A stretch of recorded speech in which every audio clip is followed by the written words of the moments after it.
আজকে জানো মায়ের কথা ভীষণ মনে পড়ছে। মায়ের কাছে থাকলে হয়তো মায়ের সব কাজ কিছু করতে দিত না, উল্টা বসিয়ে আরাম করাতো, ডাক্তারের কাছে নিয়ে যেয়ে খুব যত্ন নিত। বাট কি করব বলো, আমি তো মার থেকে আমি এতটা দূরে আছি, কিছু করার নেই।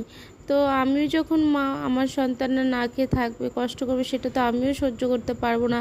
তাই নিজে এত কষ্ট করে ছেলেদের জন্য জলখাবার পুরো সমস্ত কাজ সেরে নিচ্ছি, কেন কি তাদেরও স্কুল টিউশন আছে, সেটাকে ছুটি করালে মোটেও চলবে না।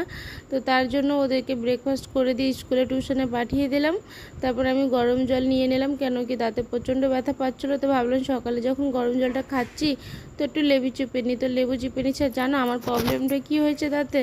ওই যে আক্কেল দাঁত বলে না, ওই আক্কেল দাঁতের জন্য এত ব্যথা। জানো, তোমরাও কিছু উপায় জেনে দেখলে আমাকে একটু জানিও না, কেন কি আমি খুবই কষ্ট পাচ্ছি। জানো আমার দাঁতে এতটা ব্যথা হচ্ছে, তোমাদের বলে হয়তো আমি বোঝাতে পারছি না, তোমরা ফেস দেখে হয়তো বুঝেই যাচ্ছ।